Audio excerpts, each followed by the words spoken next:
Welcome to African Roots, brought to you by DW. In this podcast series, we discover how individuals from across Africa shape the continent. I'm Kai Nebe. And I'm Laila Johnson-Salami.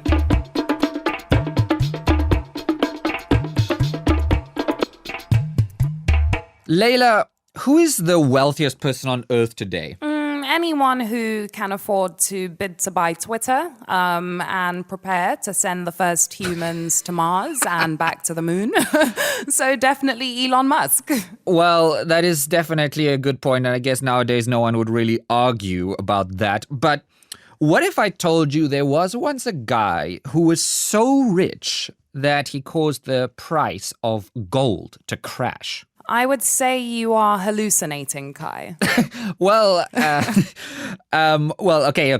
Yes, that does sound pretty crazy, I know. But I want to talk to you about Kanku Musa, or Mansa Musa, as some might know him. Wait, the Mansa Musa? Yes. Like West African legend Mansa Musa? Yes, Mansa Musa, that one indeed. So, picture the scene. It's the 14th century, the Sahara Desert. It's hot, it's sandy, and across this vast expanse of nothingness, it looks like there's a whole city moving.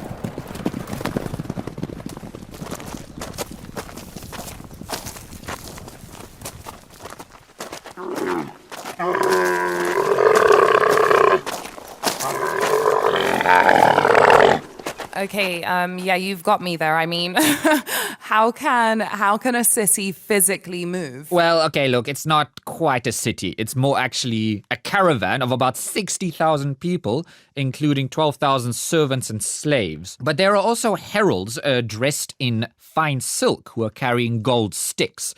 And their job is to take care of the horses and the baggage. Okay, that does make a bit more sense. I thought you were going to tell me about some alien tech or something. Well, I don't know. Maybe that wouldn't appear out of place in the Sahara. But anyway, so these camels, there are about 100 of them, and they are carrying a total weight of about 1 ton of gold. Well, this is escalating quickly. Yes, it definitely is. And this caravan, which has left West Africa and is on the way to Mecca, which is in the Arabian Peninsula, it's on the way to complete a Muslim pilgrimage, and it belongs to Kanku Musa. He's the 10th king of the Mali Empire. Kanku is actually a female name, but some of the kings at the time came from main ethnic groups that were matriarchal, so men also bore their mother's name. Kanku Musa, the man, the guy with this massive caravan marching across the Sahara, he was born in 1280 into the Keita royal family, which is in present-day Mali. His grandfather, Abu Bakr I, was the younger brother of Sunjata Keita, the founder of the Mali Empire, which we know from oral tradition that has been passed down for generations. So these are some high-rolling royals then. Yeah, rolling in gold, like almost literally. So at first, Kanku Musa was the heir apparent to his older brother, Abu Bakr II. Customs at the time dictated that the king should name a representative for the Mecca pilgrimage, who would then, in fact, become the successor. And this is not quite how it happened with Kanku Musa, because he actually ascended the throne earlier than planned. And according to historian Shihab al-Din al-Umari, his older brother Abu Bakr II, was obsessed with something else. He was obsessed with what could be found beyond the Atlantic Ocean. And he even set up this big expedition with about 3,000 boats. Interesting. 3,000 boats is a lot. So what happened to Abu Bakr II and this expedition of 3,000 boats? Well, this ends very quickly. No one knows. They never came back. It was the last that anybody had heard of Abu Bakr II. Who knows what happened? Perhaps they were lost in a storm. It's unknown. The trail of Abu Bakr II disappears. But this means that in 1313, Kanku Musa becomes the 10th king of the Mali Empire. During his reign, he was also called Mansa Musa, as we said earlier, the conqueror of Ganata, or the lord of the mines of Wangara. And he developed the Mali kingdom's main resources, which were gold and salt mining. There was one extra goal to all of this, and that was to extend the empire's influence. Qui avait un souci d'apporter sa touche. He really wanted to play his part in the construction of the Grand Mandem by taking important decisions that would have an international impact for many centuries. Kanku Musa had the ambition of spreading the name of the Mali Empire beyond the kingdom's borders. He gathered his closest advisors to reflect on how to spread the name of the Mandé beyond the oceans. Apporter plus haut le nom du Mandé au-delà des océans. So that's Mamadou Ben Sherif Diabate, who is a traditional communicator, also known as a griot in West Africa. And this pilgrimage, Kai, was this also kind of a trade mission? Yeah, sort of, if you want to imagine what trade missions looked like in those days. So in 1324, the pilgrimage to Mecca happens. And yes, to an extent, Kanku Musa realizes his dream of extending the influence. And in terms of famous voyages, this pilgrimage to Mecca, it rivals that of Marco Polo's trek to China, the travels of Ibn Battuta, Vasco da Gama's rounding of the Cape. It's like one of these seminal voyages that people know about.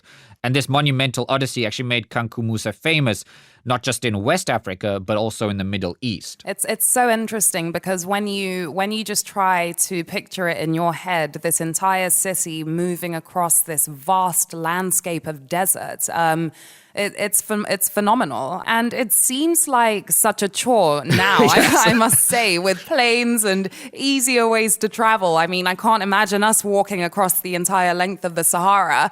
But what an exciting moment this must have been in the 1300s. I mean, minus the scorching heat of the desert, which is what I can't get my mind off. Yeah, one can only hope that in those days the Sahara wasn't as unforgiving as it is today.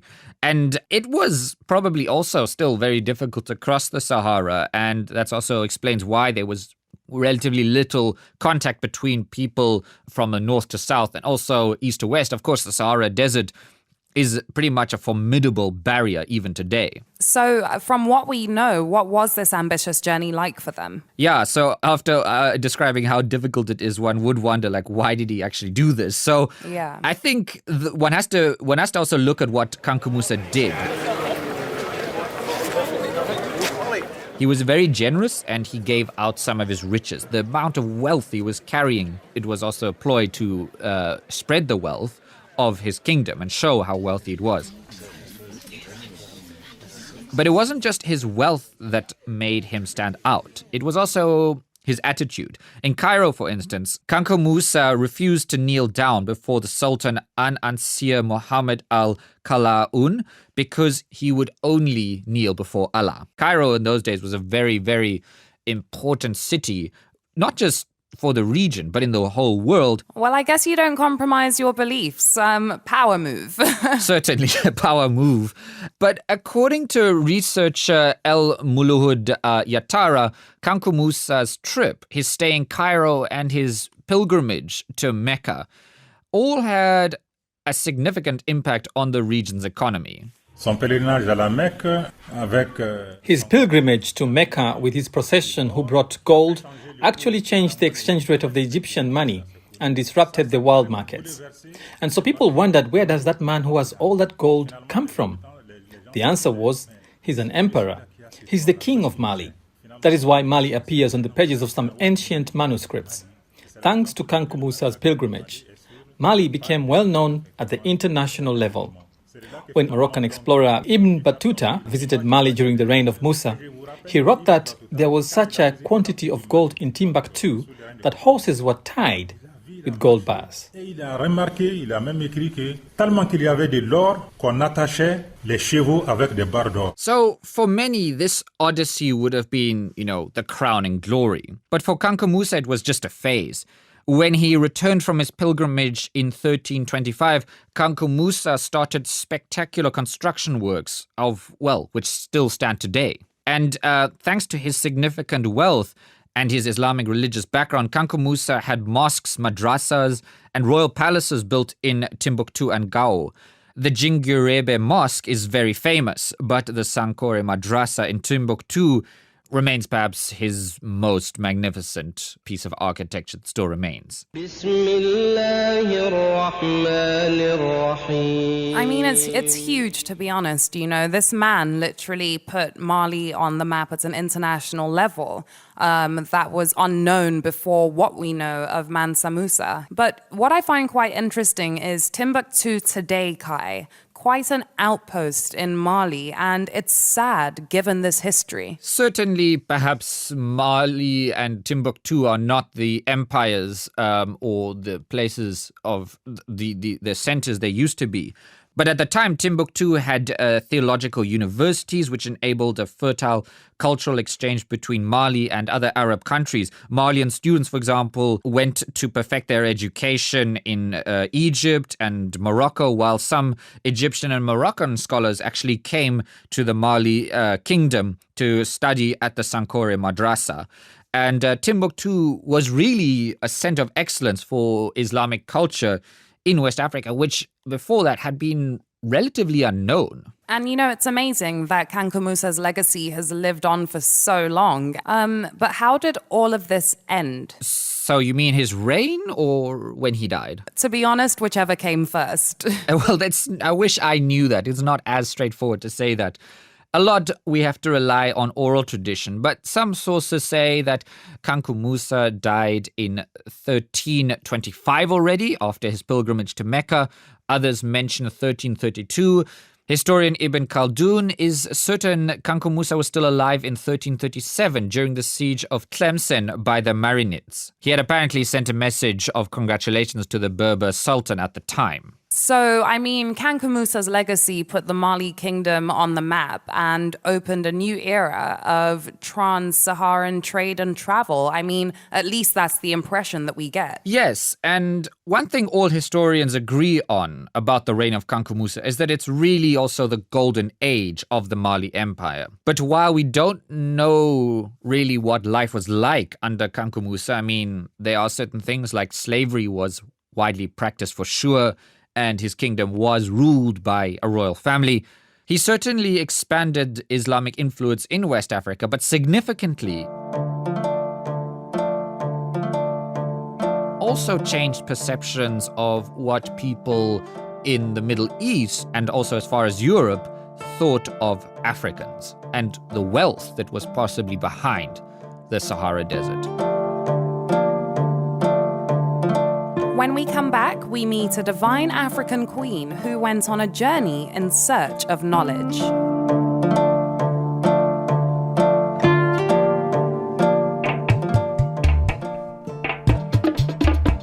DW African Roots. Find new African Roots episodes on dw.com/African Roots, Spotify, iTunes, and wherever you get your podcasts. Okay, Kai, so if you thought the story of Kanku Musa was reaching into the past, I'm about to take you way further back. Wait, how far back are we talking here? Like biblically back, over 3,000 years ago. And I'm taking you on a journey through the life of the one and only Queen of Sheba. That name definitely sounds familiar, but I think I know the Queen of Sheba more from like a biblical context. Could that be? Not impossible, Kai. I mean, the Queen of Sheba went under different names, and she's both a biblical and a Quranic figure, and she's at the core of Ethiopian mythology. Now, to many, she's a symbol of beauty, love, peace, and also an icon who strives in search of knowledge. But to Ethiopians, she is pretty much the beginning of the nation's history. 797 camels were loaded with spices, gold, and precious goods. Countless mules and donkeys were also loaded. And the Queen of the South set out on her long and difficult journey to Jerusalem.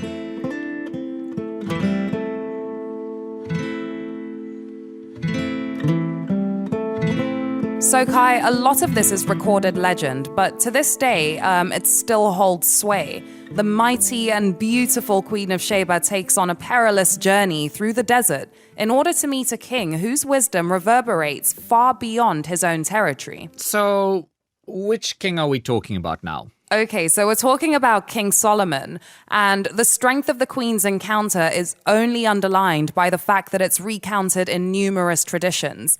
Her names are many, Kai. The Queen of Sheba, as she is referenced in Judaism, appears as the Queen of the South in the New Testament.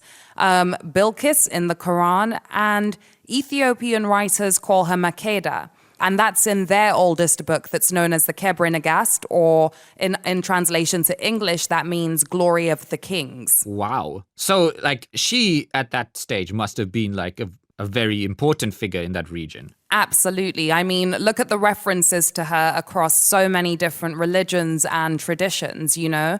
And the Kebre Nagast was published in the early 14th century. Drawing from the Old Testament and also Arabic and Ethiopian sources, it gives the most detailed account, I must say, of the Queen's meeting with King Solomon. Solomon invited her to his banquet and asked her to stay overnight in his palace. She asked him to swear that he would not touch her by force. He agreed and asked her not to touch anything from his house. The food she ate in the palace was very spicy, and she woke up thirsty in the middle of the night. She took a jar of water placed near her bed. Solomon appeared and told her that she broke her oath. After the queen quenched her thirst, they spent the night together. I don't know how to feel about that. It seems like a sneaky move on Solomon's part there. Oh, absolutely. Sneaky and snaky. Imagine that in today's world. Yeah, I'd say that was quite a flawed move by Solomon. Quite honestly. Absolutely. I couldn't agree with you more. So the Queen of Sheba bore Solomon a son called Menelik. Now, according to Kebre Nagast, he later visited his father in Israel. On his way home to Ethiopia, he took along with him the Ark of the Covenant, which is a holy relic holding the Ten Commandments, which then started a long tradition of Judaism in Ethiopia. Okay, so we actually are talking about the beginning of Judaism in Ethiopia then. Wow. Literally. So the reign of King Menelik I marked the very beginning of the Solomonic dynasty that spanned thousands of years of Ethiopian history, all the way up to Emperor Haile Selassie. What is significant about the story of the Queen of Sheba in the context of Ethiopia is that first, it illustrates as evidence that Ethiopia has a very long history. And this story is also one of the main pillars of our Ethiopian national mythology. That's Dr. Ayele Bakeri from Mecca University in northern Ethiopia.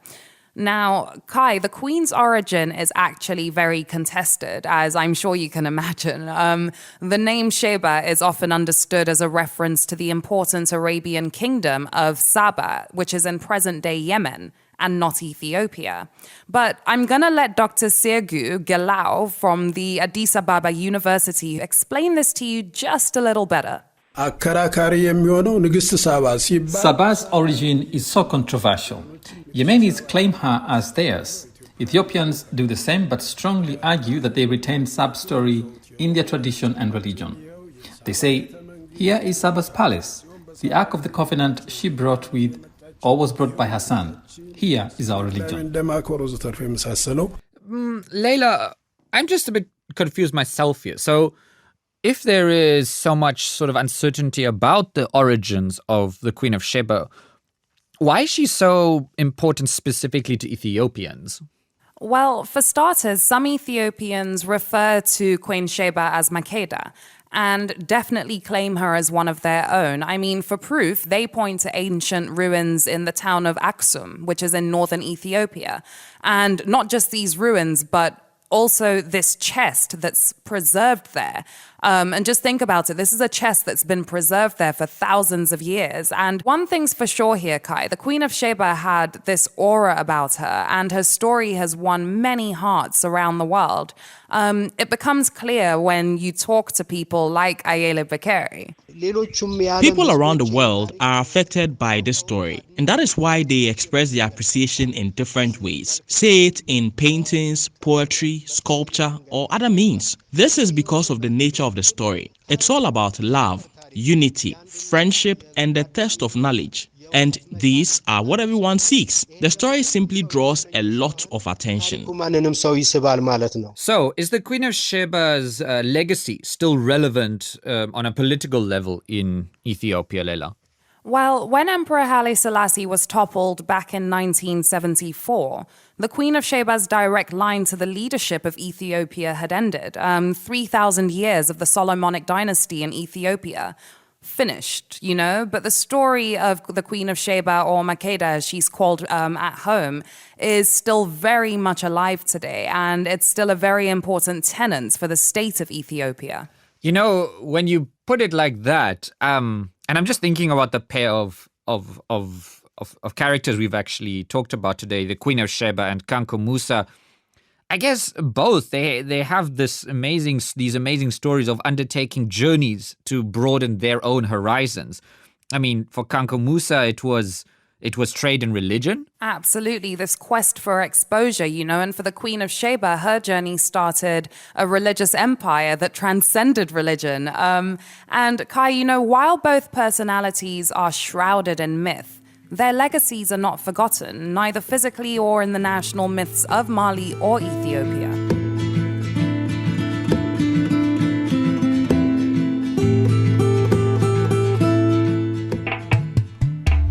That's where we're going to have to leave things for today. African Roots is a cooperation between Deutsche Welle and the Gerda Henkel Foundation. Special thanks to our producers Jürgen Kuhn, Philip Zadner, and our voiceover artists. Contributions by Mohamedou Kane, Mante Gaftot Seleshi, and Getachew Tedla Haile Georgis. I'm Laila Johnson-Salami. And I'm Kai Nebe. Join us again next time.